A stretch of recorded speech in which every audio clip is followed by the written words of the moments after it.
Okay mga ka-mechanics, sa agenda natin ngayon ay magpapalit tayo ng bola, then maglilinis tayo ng clutch assembly ng Click 150cc. So itong Click 150cc dyan sa kapitbahay lang natin. So, sabi niya palitan na daw lahat ng pwedeng palitan sa motor niya. Dito lang tayo, no?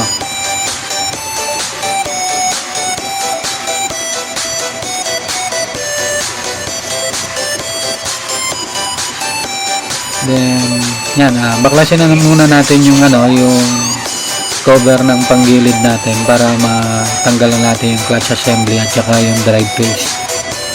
Ayan guys, pira-pirasohin na natin yung yung clutch assembly para malinisan natin ng degreaser at saka ng joy.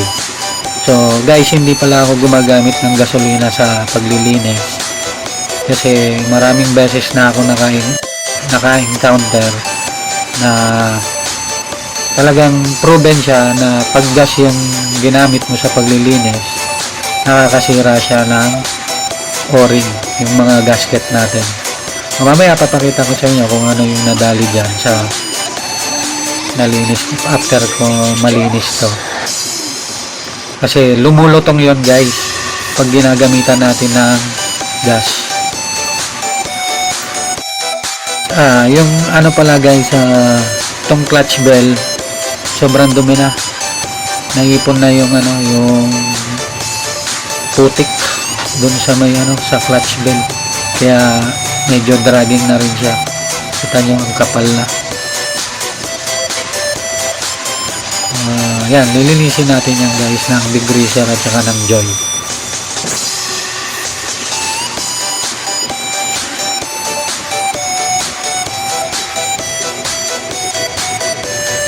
Guys, yung kasama ko pala, yan, gusto niya kasi matuto ng si Arvin, gusto niya matuto ng pagmemekaniko ng motor kasi meron siyang sariling motor.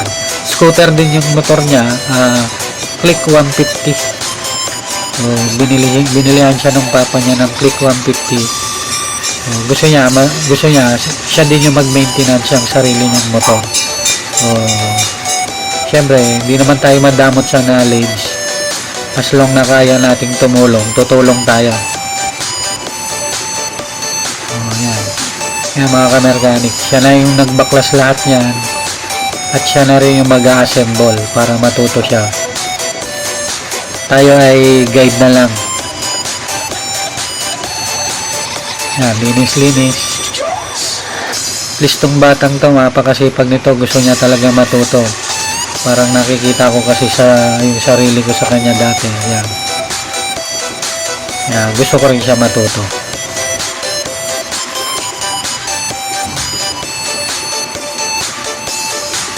Pakasipag nitong batang to sa pagmemekaniko, may future to. Guys, mga ka-mechanics, balawan na natin yung yung panggilid natin para makikabit na natin yung mga minaklas natin kanina.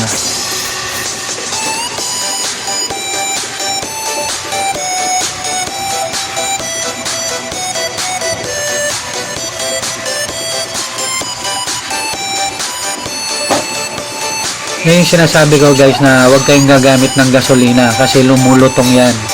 Yung o-ring na yan, yung nandun sa may clutch assembly. O yan, pagbaklas ko kanina, putol na siya.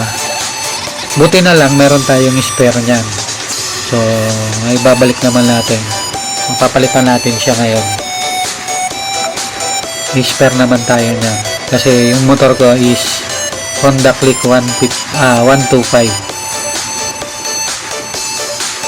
Almost the same naman yung size nila.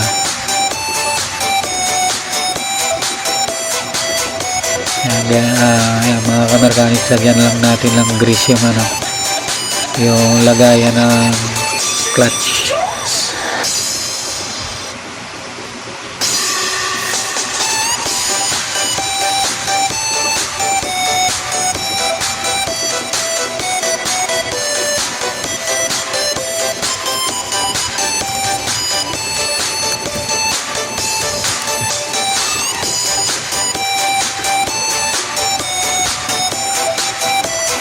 Yan, kabit lang natin yung yung clutch spring. After nyan, ipapa-assemble na natin para maibalik na natin dun sa panggilid natin.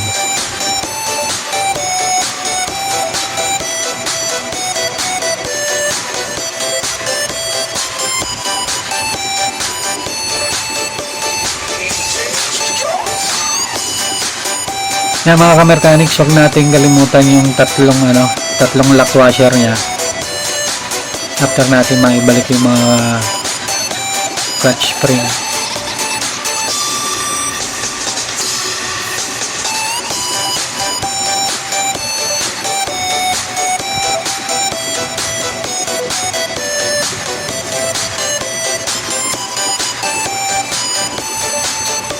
Yan guys, yung spare natin o-ring. Buti na lang meron tayong spare at napalitan natin. Yan yung naputol kanina.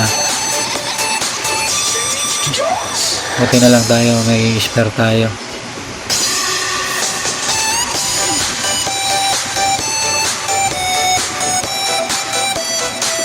Balik na natin yung mga bulitas, yung tatlong bulitas na nandyan sa may gilid slider.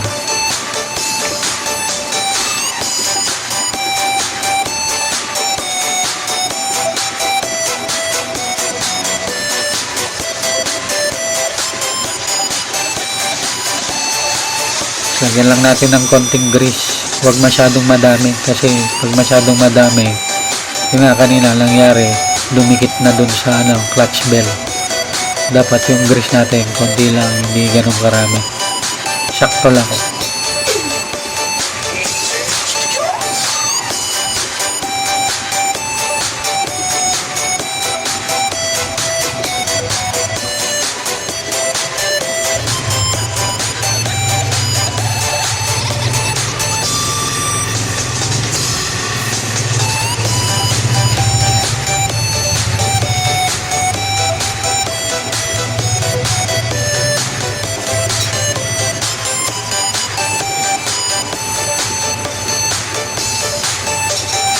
Check lang natin, okay naman, pa-assemble na natin.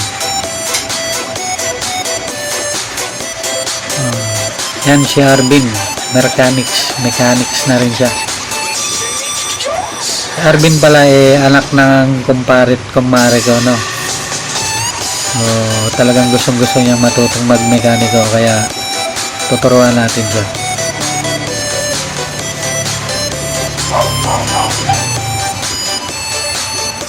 Tama din naman yung niya, at mayroon siyang sariling motor, so dapat matuto siya talaga para at least kahit papano makalis ka sa gastos.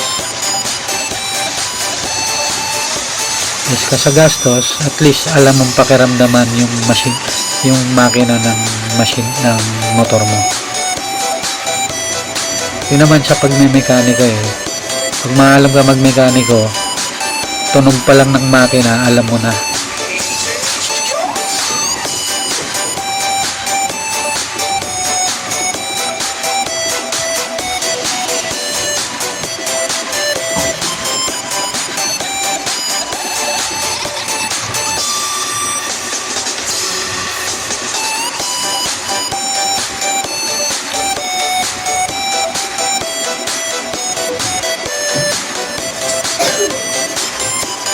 Guys, ipitin lang natin yung belt, tapos lagyan natin ng tali dun sa may gilid para hindi siya bumalik sa dati. Nilalagyan ko ng tali dyan para maalwan yung mamaya pag salpak natin, maalwan yung drive phase, para pag magsisikip tayo ng tornilyo hindi siya nakaipit, maluwag siya.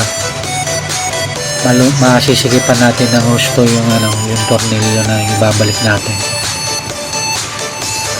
Dyan sa bola, magpapalit na tayo ng bola kasi meron naman tayo nabili na bago. 15 grams yan lahat.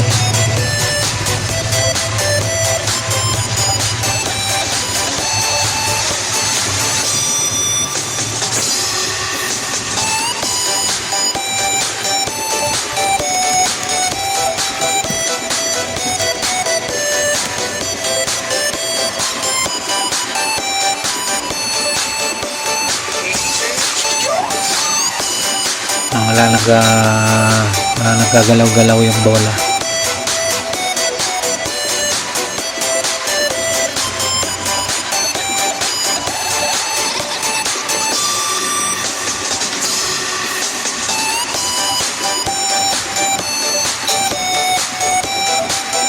Yan yung purpose ng tali natin sa belt, yan, para maalwan yung pagsikip natin ng ng tornilyo pag magsisikip na tayo.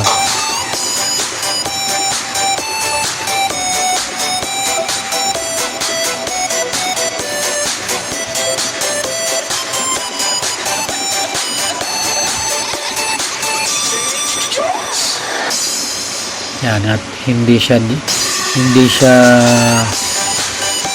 sasangat dun sa magkabilang singit yung belt natin. Yan, pag magsisikip tayo.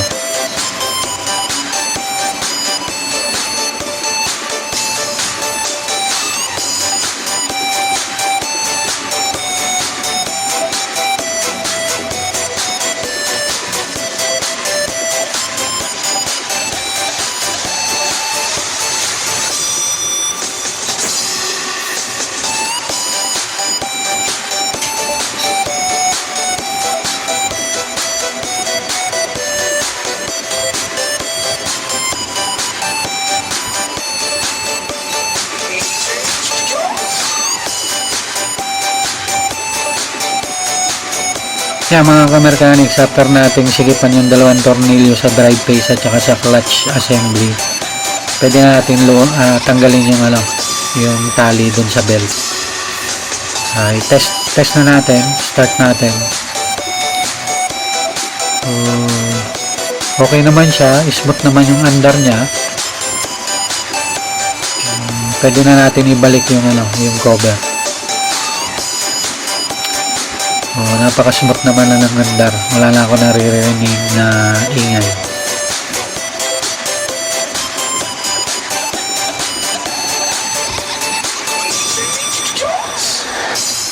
So yung sa pala mga ka-mechanics, yung sa brake shoe pad niya, yung brake pad niya dun sa may rear, hindi ko na mapapakita sa inyo kung paano yung pagpapalit.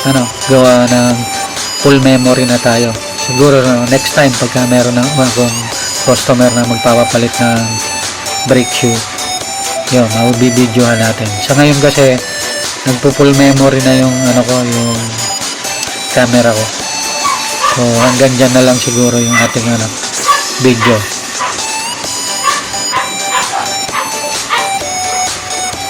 Yan. Balik lang natin yung cover. Then pwede na natin siyang i-test drive sa labas after natin mabalik yung mga tornilyo ng panggilid natin.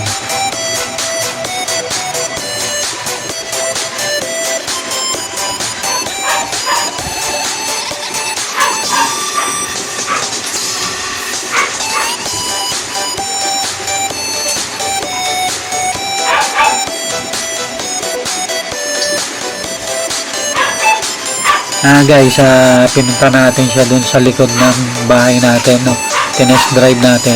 So far smooth naman yung takbo niya, okay naman. Maraming salamat sa panonood.